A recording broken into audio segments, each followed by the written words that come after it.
So I'm now happy to welcome Simon once again and give the word over to you. Michael, thank you very much for that introduction. And thank you, Stefania. Thank you very much for inviting me today to talk about a subject I'm really passionate about. And clearly, by this turnout, there's a few people interested in idea validation. Normally, I'm on the other side. I'm normally doing the job that Michael and Stefania are doing, which is actually hosting events where people are presenting. So it's nice to have my day in the sunshine here and to talk about this subject. As a little bit of background, and Michael's mentioned a couple of things, I've been an entrepreneur now. I've been starting businesses for, well, over 35 years now. And well, really ever since I left university, I left education. I had a job for 6 months, and that's been the only time I've been employed. And I would say I'm probably fairly unemployable at the moment in terms of the corporate world, but I love being an entrepreneur. I love starting businesses. And in the last around 10 years, I've been involved in mentoring people at business schools, at universities and incubators, both in the UK and overseas. And I've really enjoyed helping people start businesses. And within the last few years that I've been doing mentoring, I've connected with a lot of other people that are interested in helping people launch businesses. And we put this organization 12 Ronnies together, and I can see a couple in the audience today, of people like myself that are experienced in this ecosystem of launching businesses, that want to help people and would like to take a philanthropic approach. So 12 Ronnies, or 12 Ronnies Foundation, is a philanthropic organization to help people launch businesses. And that's what we've been focused on. The reason why we're focused on this, and it's, I guess it's fairly obvious and you'll hear this from a lot of different sources. Most startups fail. Most startups fail within their first 5 years. And the data's very, very clear. It doesn't matter what territory you're in, what sector you're in. Over 80% of startups have failed within the first 5 years. And this comes from very trusted sources, from CB Insights to places like Forbes.com. Well, actually Forbes say over 90%, but let's keep it modest to 80%. Really bad failure rate. And why? This is terrible. How can that be? How can we still, all these years later, be launching businesses with such an awful failure rate? And there are a number of reasons, and that's as well as idea validation. I want to sort of just open up to talking about some of the other reasons for startup failure. And given my experience of speaking to lots of startups as well as doing them myself, I've made, by the way, so many of these mistakes I see other people make. So although they're obvious, we still tend to do them. And one of the big problems is starting a business is an opportunity to launch our dreams. We want to start a business. We've got an idea. We're launching something that we're passionate about. And so we get distracted from the main reasons to make it successful. We want to do the things that are enjoyable, the sexy things about starting a business, the branding. What am I going to call it? What color is it going to be? What website? And you get really into this idea, okay, it solves this problem. This is going to be fantastic. What product am I going to build? Okay, well, if I'm going to build this product, I haven't got any money. So what do? I need to get some investment, and I need to build a business plan and put a team together. And it's all the exciting stuff. So all of these things that we do, which aren't necessarily the best thing to do to actually make a business successful. So partly it's our own fault, but it's also partly the fault of the system. And what I mean by that is the examples, our heroes, the people in Silicon Valley, in the entrepreneurial world, they're not really setting an example for the rest of us. You know, Silicon Valley itself, that's an investor way of launching a business. There's a strong investment community. It's all about the investor and how much money they can make and how they can help startups. But this is also, this system seems to translate to a lot of the business schools, the universities, the incubators worldwide. So they look at this and they say, well, okay, we're going to put on an entrepreneurial program. We're going to help our entrepreneurs launch businesses. And so they put on this course and they take them through. But the end result of a lot of these programs is pitching to investors.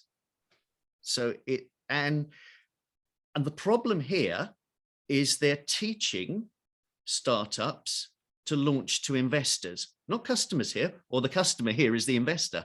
So it's about, well, what does the investor want to see? What fantasy business plan do they want to see that's going to give them 10 times return on their investment in 5 years with a market penetration of X% on a $26 billion market, and all the great things that investors want to hear, but not necessarily the best things for launching a business and a startup. It's actually really distracting and the wrong route to take in most cases. And investors themselves, well, they're interested in these things called unicorns, and they're not really interested in these ideas at the launch stage. What they really want to invest in is where you've got some traction, some customers or some data around it, so that they can help you scale and they can make money. They can all make money then. So people are launching to investors when investors aren't really that interested at the idea stage. So the system's at fault as well as what we tend to do. And furthermore, just on the last part of that, so beginning of March the 23rd, 2020, the day of the first UK lockdown, when Boris announced we were locking down in the UK, was when we started in 12 Ronnies, we started our Founders and Mentors Network. And my role has been to grow this network, to grow the whole mentoring side of what we're doing. And I've really been enjoying it. But it's also highlighted to me this approach I've been talking about with investors and not about the real customers. So I invite, when people are invited onto the platform and they join the platform, I normally greet people with a message about what to do, but also how can we help you? And I would say in almost all cases, the response is, I'm looking for investment. So it's a mentoring platform, but the first response is I'm looking for investment. And I used to say it out loud and now I just translate it in my head as, so you're looking for somebody else's money to fund your great idea you can't prove anybody wants. And that's the sort of starting point. And it's really hard to get people off that track and look at customers. So with this big failure rate and what people want to do, if you delve into the data now, and I'm quite data driven. One of my companies was a data company. So I really like looking at the data and what that shows. And if you delve into the data about this massive startup failure rate, these 80% plus of failures across the board, it's pretty clear the number one reason for failure. The number two reason is a bit hazier. It's all around the team and the team that launches the business and runs the business. And then if the business starts to run out of cash and starts to fail that way, that's often an aspect of having the wrong team in place if you've got revenue. So there's a lot of aspects at the number two level around the wrong team. But the number one reason, by a long way, is no customer need, no market need. That is by far the biggest reason for failure.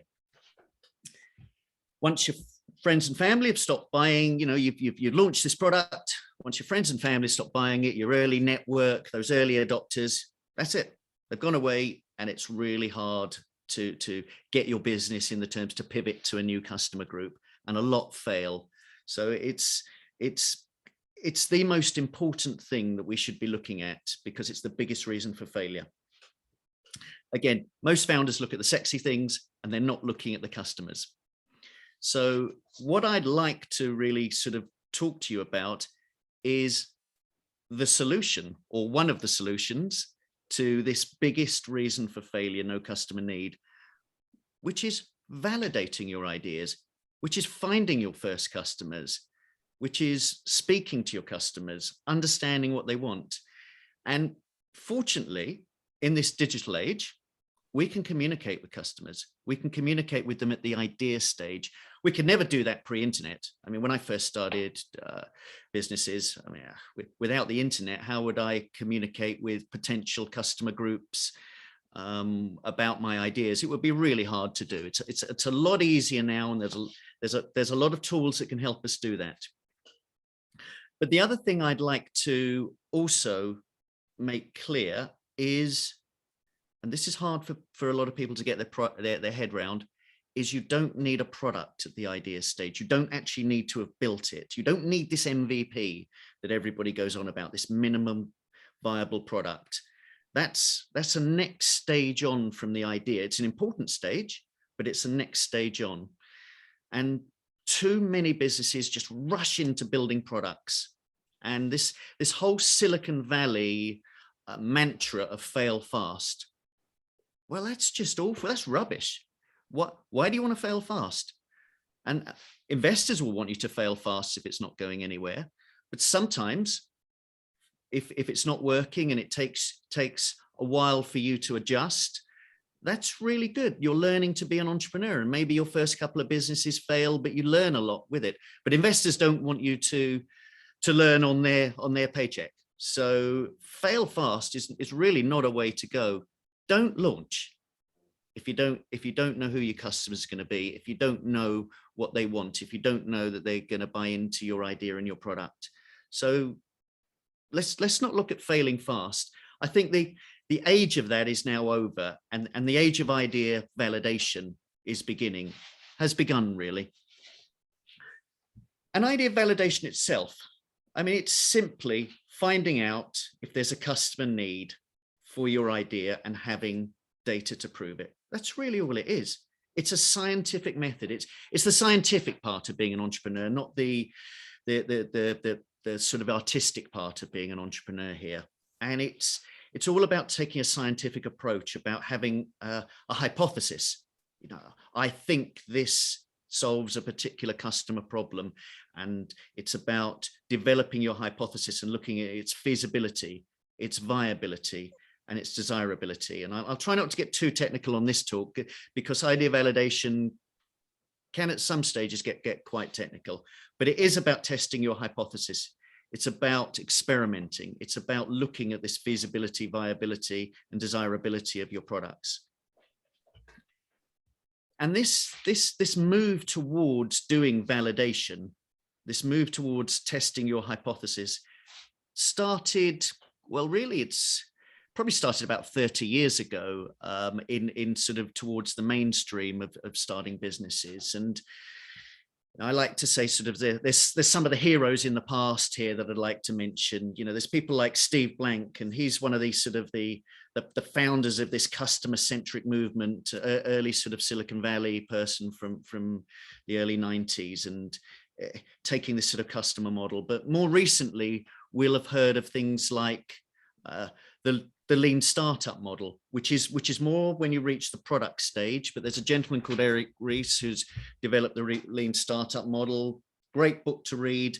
It's pretty much the same way of going about validation as you would at the idea stage, but it takes it to the product stage, the MVP stage. Really good book to read.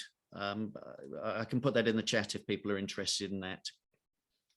But there are some other heroes in this arena, and some really good heroes. So I want to, Alex Osterwalder is really well known. There's a great book, or a number of books that he's written. As you can see, I'm a bit of a geek in this area, so I'm reading his 44 experiments to rapid experimentation. There's some interesting stuff, and there's a lot being written in this space to do with validation. But the basics of it and the methodology behind putting the customer at the center of launching your business all starts with, in pretty much all of these cases, we look at starting with a business canvas. So none of these long-wieldy business plans that we write for investors, all these fantasy documents about the profits we're all going to make in 3 years' time and all of that. Thanks to Stefania. The Strategizer book's brilliant. So these canvases, these one pages, are really, really important to frame your business. And the business model canvas is the one that's probably the most known of these. Personally, and within the 12 Ronnies group and what we're talking about, when we've been putting our idea validation course and things together, we quite like the lean canvas. They're not ours, but they're canvases that you can work with.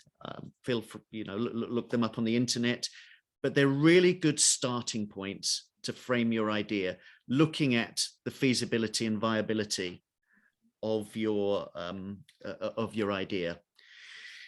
In the canvas, it also talks about customer profiles, but the second stage of all of this is really about of your validation is expanding on your customer profiles. This is so important to understand what the profiles of your customers are, really diving deep into them, almost giving them names. If you're looking at men over 50, okay, without any hair, call them Simon. Okay, if that's a customer profile, give him an avatar. What's Simon's touch points if I wanted to market to him? I'm not on TikTok. Okay, my daughter is, but you'd be wasting your time targeting the over 50s with TikTok most of the time. So it's really getting into the profile. What drives them in the domain of your idea as well.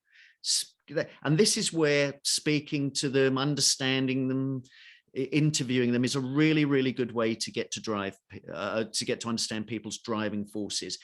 But you have to build up a profile of how to communicate with them, because once you've got the customer profile or the customer profiles and the different ones of them, and this can be B2B as well as B2C as well. So it doesn't just have to be an individual, but you may look at the individuals within the organizations. But as soon as you've got these customer profiles, these customer personas, you're now ready to do the key job of an entrepreneur, the scientific job, idea validation, experimenting with them now. It's all about experimenting. It's all about testing your hypothesis with the people that you think are going to buy your products, or that are going to be interested in your products. And when I say idea validation to people, many people, and these are often in respected business schools, think this is surveying people. This is, it's fine speaking to them about what drives them, but surveying them about your idea, I actually wouldn't recommend, unless you're going to use a professional survey company that knows what they're doing here. I think surveys are dangerous and misleading. People lie. I'm sorry, but people tell you what you want to hear. People are lazy. They don't want to fill in 35 questions when they've got better things to do. So they'll tick strongly agree or number one or whatever it is. So be really careful, because if you're going to use that as validation data, it could completely mislead your idea and the way you're going to launch your business. So I'm personally not a great fan of surveys. And if you want to take that route, I would engage professionals to help you in that part of things. What I am a fan of is running validation experiments where you're testing people and they don't know they're being tested. They don't know they're being validated. And there are lots of different experiments. And these are the sorts of things that we help people get involved with, the sort of experiments. So there are weaker experiments, weaker validation experiments, going right the way through to some of the stronger ones. And what I would put in the weaker categories, but they're really important to do at the beginning, are things like a landing page. So they're easy to do. Put up a landing page about your idea, what it is. And with the landing page, collect email addresses for people that are interested, because you can send them more information. Are you interested in finding out more? What happens here is, first of all, if they haven't bounced off your page, that's a really big positive. Most of the time, people bounce off the page as soon as they look at this idea, no, not interested, bounce off. If they haven't bounced off, and they've given their email address, there's a level of interest. Doesn't tell you an awful lot, but it does tell you that there's a level of interest. And then if you can get into, if these are the people that you targeted on LinkedIn that are over 50 that meet my profile, you start to build up a picture of whether there's interest. And there's lots of tools for building landing pages that are simple and you don't have to be an expert on. You know, my personal favorite, and there's lots out there, the one I use, I now use MailChimp of all things for landing pages. It offers landing pages now. It's not just about mailing people. And the good thing there is you can incorporate putting, they collect your email address, so it's collecting them into a database, and all your GDPR is looked after. So just look at, there's so many free tools out there. And I would say when we get into sort of these tools and when we're running them, look first of all for what's free. There's plenty out there that's free. What you want to do is you want to be the entrepreneur. You want to be the one doing the validation. You want to be the one that's using these tools, not paying somebody else to be the entrepreneur.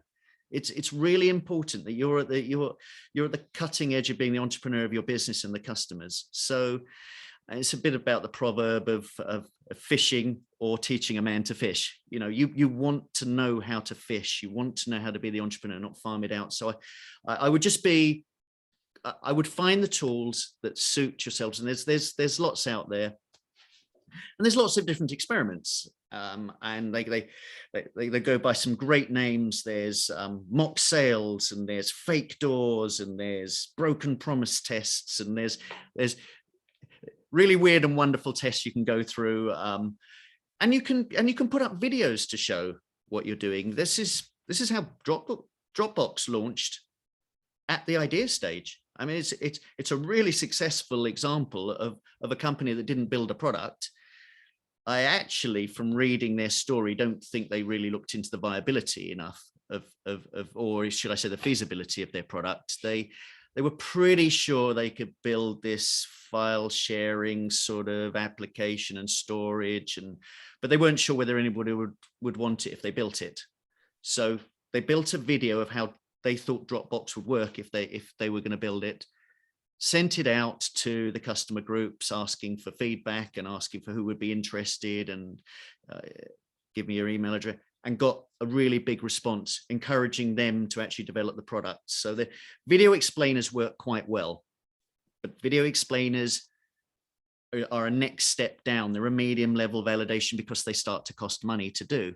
If you're gonna, or if you can do it yourself, really good, but sometimes you need people to do these things.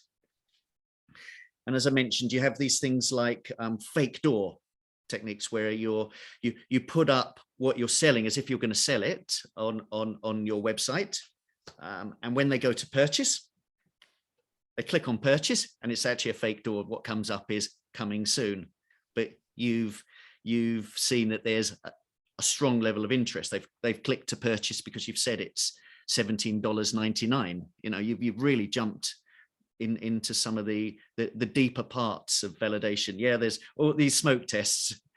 You know, mock sale takes it even a sort of slight stage further, where you put up an order form for it, and then once you put the order in, an email comes back to you saying we'll notify you when it's ready, and when the product's ready, and we can then start to take your money. So there's lots of ways of doing this, lots of validation techniques that I don't really want to go into the depth where I can talk about it maybe in the chat. But what I do want to mention as I'm starting to close is that it's not just the idea that's being validated here. And this is important to take a moment to think about. Doing idea validation, filling in a canvas, looking at your customer profiles and who's going to buy it, running experiment after experiment, different types, isn't just validating your idea, it's validating you as an entrepreneur. This is the key skill of an entrepreneur. So this is so important that you learn how to do this and learn the techniques to do this. It's we're in a really high risk environment here, risk and uncertainty. This is, you know, launching a business. It's it's the most risk and uncertainty at the business stage. And we can avoid a lot of it and minimize a lot of it by looking at customer need for what we're doing the idea validation.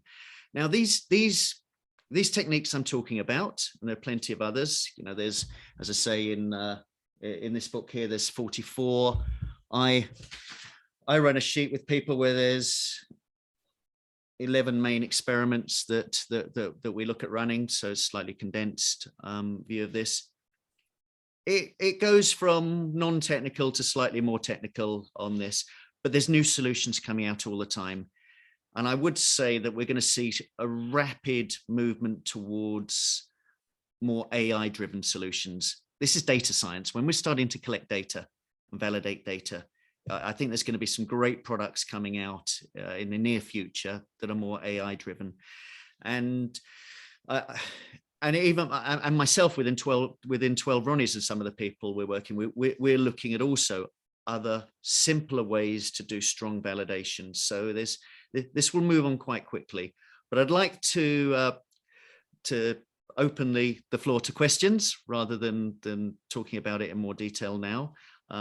Thank you very much for listening. And again, my contact details, I think Michael said are in sort of all the chat part of it, but feel free to get hold of me on LinkedIn. Feel free to contact me, simon@12ronnies.com. Feel free to join Founders and Mentors. There's a lot of touch points at which you can get hold of me. Thank you for your time. And Michael, maybe there's some questions for me.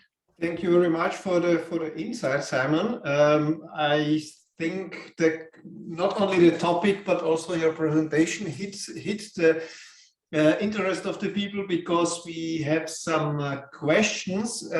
Maybe Estefania, you collected them, or should I read them? So there was a comment. Well, there were a few comments, and so the first one I wrote it actually in the chat. Let's go.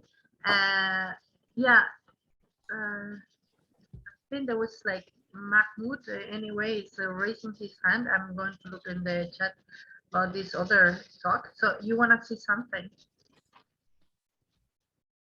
Mahmoud, can you hear me? Yeah. Yes, I can hear you. Sorry, I don't know if you could hear me from my side. Okay. Yeah. You know, when you said, for example, when you validate a business idea, could you like use market research to validate your business idea as an alternative to using landing page? Yeah, I mean, market research is really, really important at the beginning of this. I've missed out a couple of early steps. For instance, check no one else is doing exactly what your idea is before you go out and do any of this.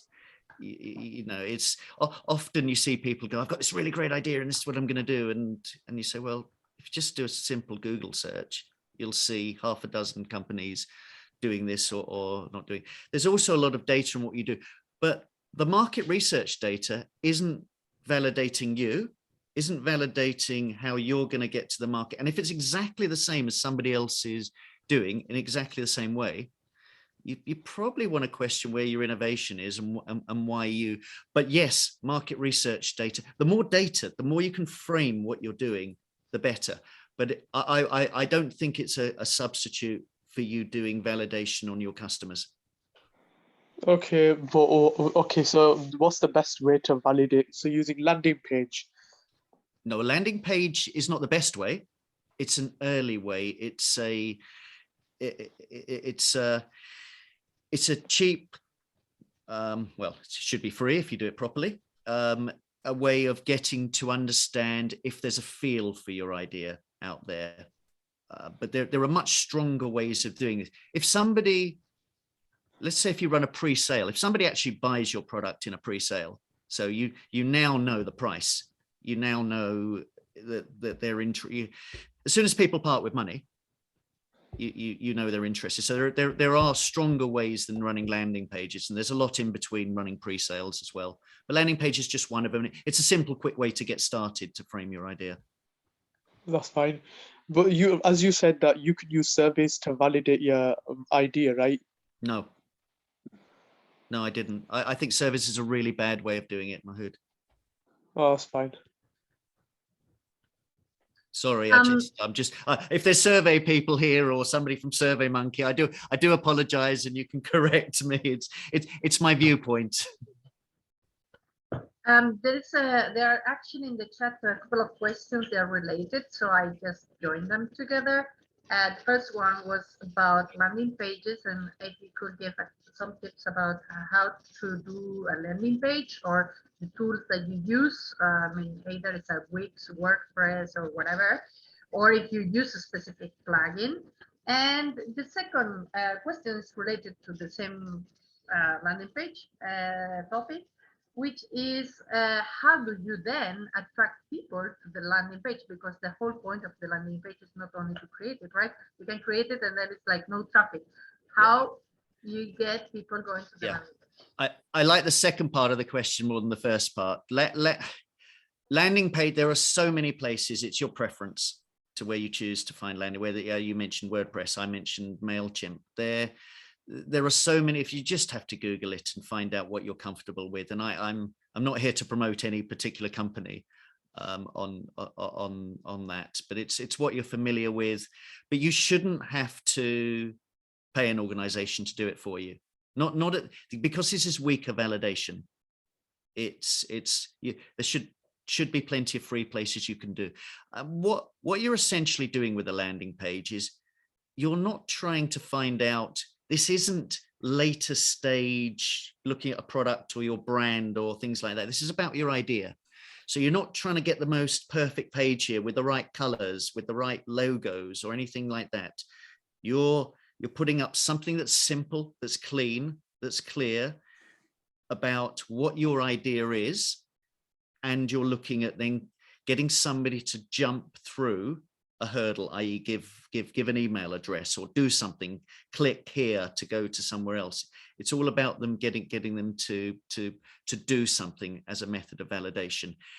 If you've also connected things like Google Analytics to it, you can start to look at bounce rates and you can start to get a feel of things and get a little bit more technical. You know, if you've promoted it on Facebook, you can, and you've put Facebook pixels on there. There are various ways, and a lot of these landing pages or companies that offer landing pages have all of that built in or can help you do that. So the first part of it is just keep it simple. Just keep it really, really simple. You're trying to find out if somebody's interested in the idea, and that's all you really want to do. The second part, and this is the part I like, or I think it's a really good question, is, so how do you get people to come to your landing page? Well, if you just put up a landing page and leave it there, I'd be really surprised if people come to it and it validates your idea. Part of your job here, or the big part of your job, is to find customers. So how would you find customers if you had the product built? Who would your customers be? Would you be getting somebody else to do the work? Would you be, so a lot of this is coming back to what I mentioned about your customer profiles and where do your customers sit? Do you now want to put it into a LinkedIn group that's to do with that particular type of customer profile? Are they on Discord or TikTok if they're a younger age group? It's about you experimenting with putting that landing. It's just a link. It's just a link explaining why people should click on that link. And it's a way of you understanding yourself how you're going to get to customers. You know, you might think, well, I'm going to sell it on Amazon. Okay, that's where I'm really going to go. But who's going to buy it?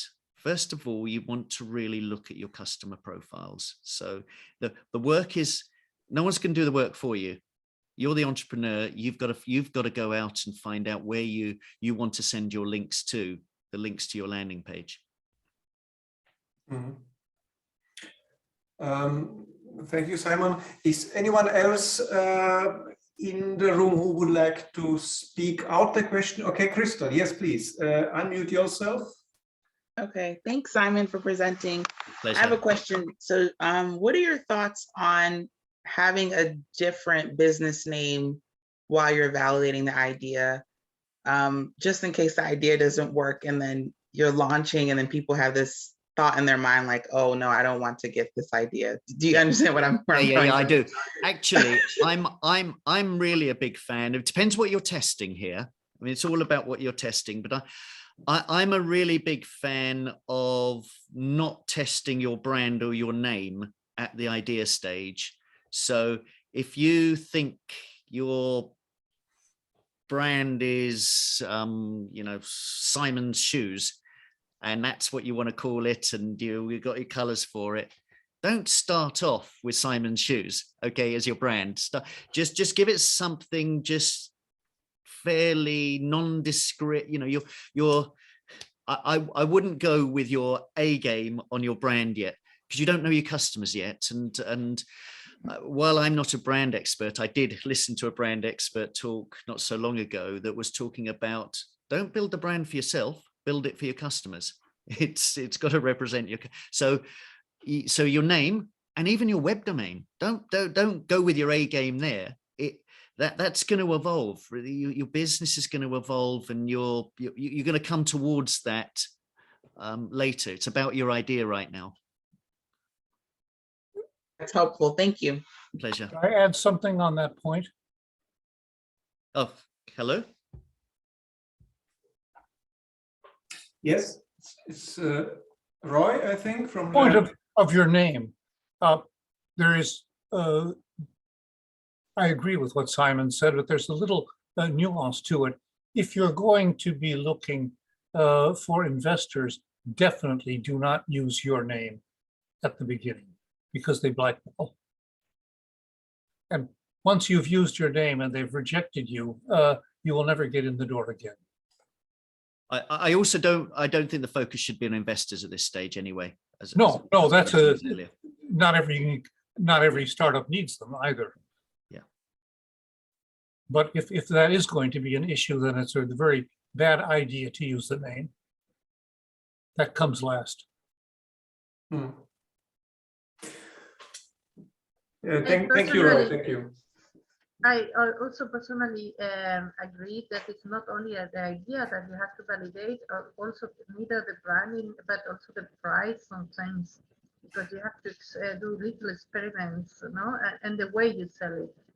There was another message, but the chat is going so fast that I lost it, and there was someone else who wanted to mention something. You can raise your hand and maybe just express yourself, because I got yeah, lost. Moi, actually, I saw your question with giving away the idea. Maybe Moi, you could say your question, ask your question personally. Yes, hello. Thanks very much for a great talk. I was wondering if that in the idea validation stage should we be worried about giving away too much of our idea? Yeah, and that's an important question to look at from, and it's partly a personal point of view and partly depends on your idea. If your idea's a scientific discovery, a new invention, something that is heavy innovation in that respect, I wouldn't be putting your idea up on a crowd platform, because you'd probably want to look at protecting the intellectual property of an idea like that right from the beginning. So I would be speaking to a patent attorney or speaking to an intellectual property specialist. If your idea involves deep technology or scientific discovery, but most ideas are just a different way of doing things using a technology or using another methodology. And unfortunately, and I'm guilty of that as well, we all rate our ideas as game changers, and we all think, gosh, this is, I don't want somebody to steal it.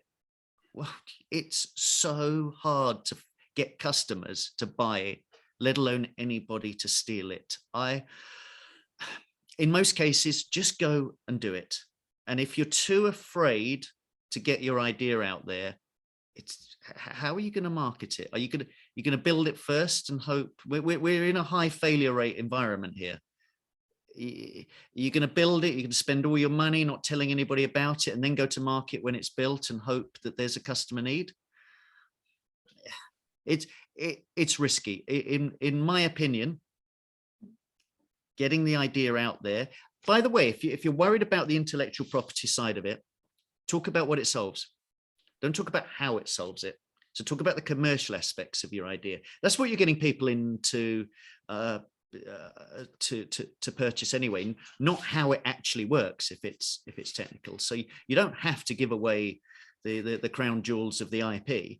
You can talk about its commercial aspects if you're worried about that part. But I'm definitely from the camp of showcasing your ideas as early as possible to try and find out what customers want, rather than hiding them from customers, building something and then showing it to customers and hoping that everybody's on the same page. Thanks. I hope that answers your question, Mo. Definitely. Thanks very much. So we have another hand raised from Katrina Kessler. Maybe Katrina, would you like to say your question? Thank you. Sorry, I can't turn the video on. I have bad internet connection. Yeah. So Simon, what do you think about the idea of offering a money back guarantee for a service?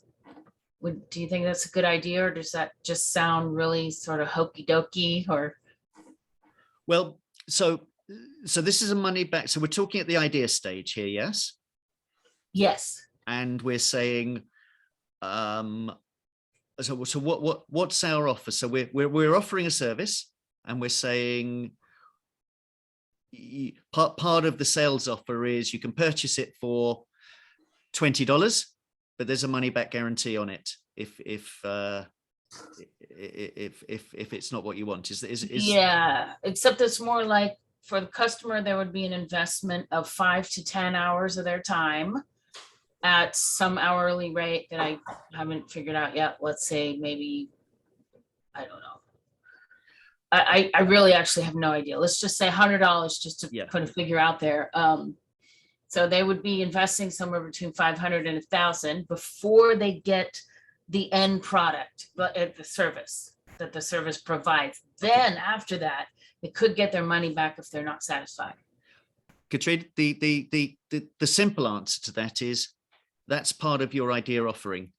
So if you frame that you put to your customer profiles to see whether this is something they're interested now in hearing more about, or even moving towards some sort of pre-sale, or I mentioned these fake doors, these other types of techniques. It's something I would put in the sales message to test it. So you can do at idea stage all of the A/B testing. By the way, I didn't go into that of saying, well, to one customer group, you put a landing page with the customer back guarantee, and to a money back guarantee, and another landing page to the same sort of group, but a different set of people in that group, one without it. And you can start to test it. It's cheap testing. It's easy to it just means you have to do the entrepreneur's work, but you can do A/B testing, idea validations. It doesn't have to be just at the product level. You can do it at the idea level. I guess my idea probably works better after the business is launched as the business model. Well, you want to find out if people are interested first, Katrina, before spending too much time and money. Yeah, sorry, I didn't mention this idea is something that is in demand. It's something I did in the past, actually for 10 years, but I would be doing it in a more complex form this time around. Okay. As long as you know who you're selling it to, and there's a need for it, that's what you're trying to establish at this stage. Okay, yeah, makes sense. Thank you. Pleasure. We have one question in chat from Aaron. What is your point of view, Simon, on the product market fit as a part of the business model canvas. So I guess this question whether this idea validation, customer fit is a part of business model canvas, should it be somehow even extended? Yes, I mean, product market fit is all part of this process.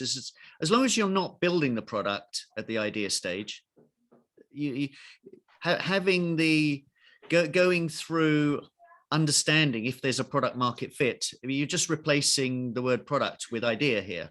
It's the idea and the product are one and the same to the customer here. This is you're pretending your product can be, you know, it's easy to do and it's going to be there, and you're testing the fit. So it is essentially the same thing. It is essentially the same thing. It's just a lot of people think product market fit at the product stage rather than the idea stage. We're going a stage earlier to try and save you a lot of the problems. Mm-hmm. Thank you. Any other questions? Maybe we have overlooked questions from the chat, so please feel free to ask them in person. Christoph? Yes, so I had a question about when you said fake door. So one of my, I guess my thoughts or concerns is that misleading? Does that seem like trickery? Yeah. How do people, like, how have they responded to that in your experience? It is trickery. It is, and the name makes it sound even worse. The name makes it sound like you're deliberately, which you are, tricking people. Remember, we're entrepreneurs here, and as long as it's we can keep within the ethics of this, we're experimenting and we're taking things. How can I best put it? A lot of entrepreneurs would prefer to ask for forgiveness rather than permission to put some things out there, as you know, as long as it's sort of ethical. And this fake door side of things is more a way of, you know, you're hoping you don't get a bad rep for it by somebody clicking on it and it's saying coming soon. You have to be a little bit careful with these things, but that's why a lot depends on running different types of validation experiments. If you're getting people clicking on this fake door, you might want to move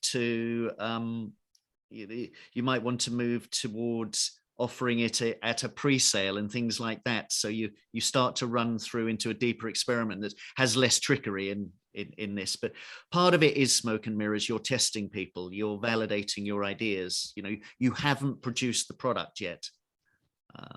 But I understand the question. But a lot of organizations do launch that way. Thank you. So any other questions, remarks, comments? There's a comment from Dixie talking about saving plastics, and if anyone knows that's out of right now the validation topic, grants for green projects. Sorry. Daisy, she says it's ideas on the air, not a real plan.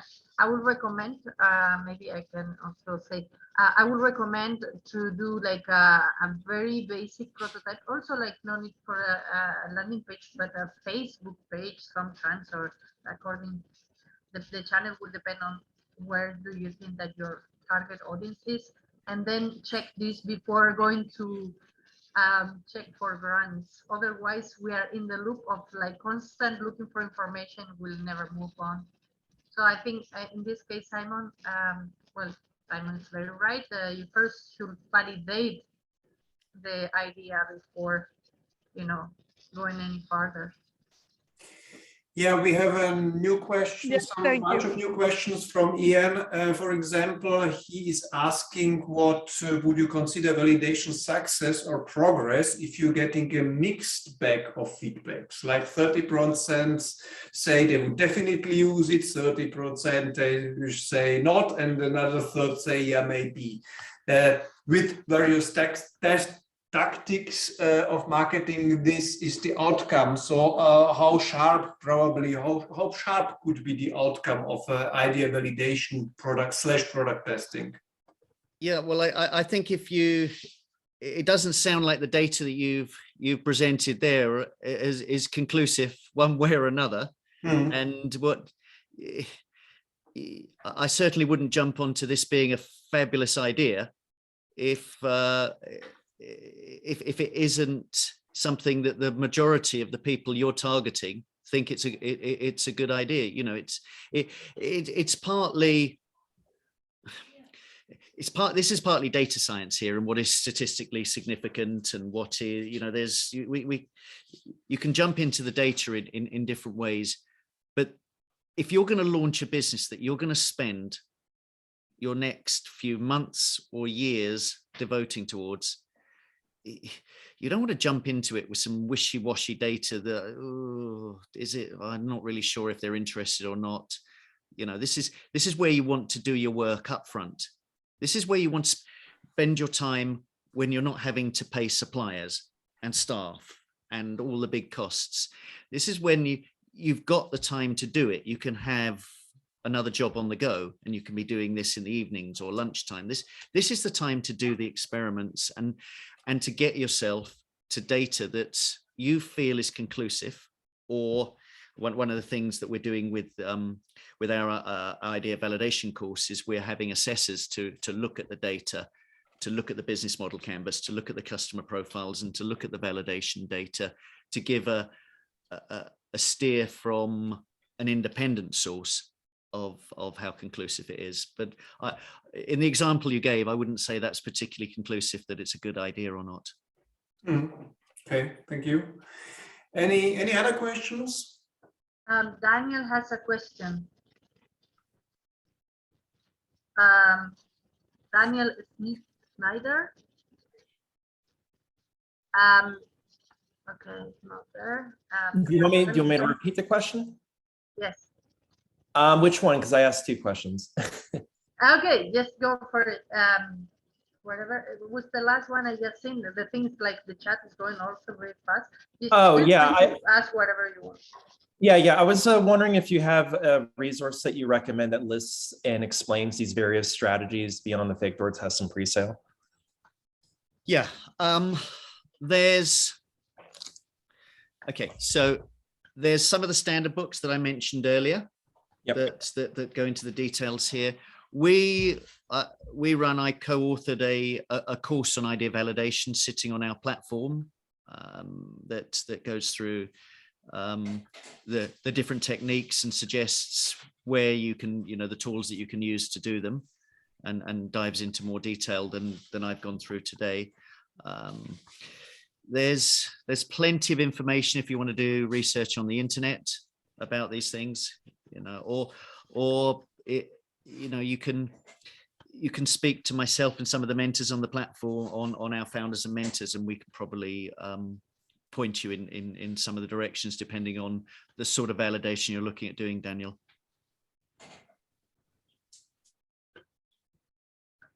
Thank you. Shall I mean, it might be worth, I don't know whether it's worth, Michael, putting a link to the course or at a later stage to people. Yes, please. I mean, feel free, of course, if you like, you just put it into the chat. Okay. It's I mean, I'm also part of the network as a mentor, and it's a Vivid platform, Vivid a community. So I just can recommend also to join in and get different perspectives from fellow entrepreneurs or from mentors or service providers. Sure. Is there any more questions while I'm just putting this into the chat box? 7 p.m. I don't know if there's any other questions. They can do it now, or we have been sharing all the links, all the contacts also on the chat. Some people are asking if the recording is going to be shared. I can send an email because there was like a lot of people asking for the recording of the chat because like many people were like sharing a lot of links and it was really fast. It was some fire today. Then I will definitely send an email with you know, the recap and the recording, also with the chat and the contacts from everyone here. Yeah. And people can interact directly also with you, Simon. Definitely also on the community of 12 Ronnies. Okay, that's brilliant. I put in the chat as well a link to the course that we run, but it's you know, there as I would say, there's a lot of information about this on the internet. It's some idea validation. I just want to reiterate, is the most important skill that an entrepreneur needs to have in their armory, and it's something you don't really want somebody else to be doing on your behalf if this is your business. So I would spend time learning about this subject. There is one more question. I'm also curious about it. Where did 12 Ronnies name derive from? Okay, that's a nice question. If that's the last question to finish from, yeah. Well, as people will probably know, us Brits, we like to go to pubs, and we like to chat in pubs about ideas. And like most business ideas that I've certainly been involved in, this originated from a pub chat. Myself and the name came, myself and Jake Shaw, we're having a pint and we were talking about some work I've been doing where it's actually on the intellectual property side of things, of funding patent applications using investors to buy into the intellectual property. So it was getting investors to effectively fund inventors' intellectual property. But the problem with this, in what we were doing, is investors don't trust inventors to commercialize what they're doing. It just doesn't work. They need somebody that's going to commercialize it, and it's normally not the inventor. So we were looking at how can we put together inventors and investors, inventors and commercial entrepreneurs to make something investable. And so it was about startup teams, and we were chatting about it, and we were thinking, well, famous teams, and you know, a couple of drinks later, we're looking at comedy teams. And there's a comedy team in the UK back in the 80s, I think, the two Ronnies, some of you will heard of, and they did a sketch called 12 Ronnies. Imagine how funny we'd be if there was 12 of us. And we thought, yeah, team building, this is how we do it. Let's do it that way. So we started off with the name 12 Ronnies, about how we put these teams together. Actually, the teams that we've ended up looking at putting together are founders and mentors, looking at putting the mentors at the heart of the business rather than trying to get an inventor who's really possessive about it's their baby to share it with a commercial entrepreneur. So that's where the name came from. It wasn't supposed to, it was supposed to just be a name that we started off with, but it stuck, and it's great fun in it, and it sums us up. It really sums us up. And by the way, none of us are called Ronnie, and there isn't 12 of us. And we're crazy. We had a 13th Ronnie before we had a 6th Ronnie. So that gives you an idea of what a crazy bunch of people we are. And thank you very much for your questions. It's been a really good turnout on this. I've thoroughly enjoyed it. Thank you very much, Simon, and thank you also to all the participants who still here, even we are a little bit over time. Maybe on this point, it would be also worth me mentioning that in a way our next event could be called Idea Evaluation Volume 2, because we have a speaker, Daniel Pucce, who is an expert on data-driven new product valuation or new business idea valuation, which dives in a certain aspect deep into the topic of data-driven approach, how to do it, how to evaluate the data you obtain, possibly where to turn on getting the job done or doing it yourself. So if you're interested in this topic, I think the second edition would be also, or second volume would be also worth listening or participating on 16th of February.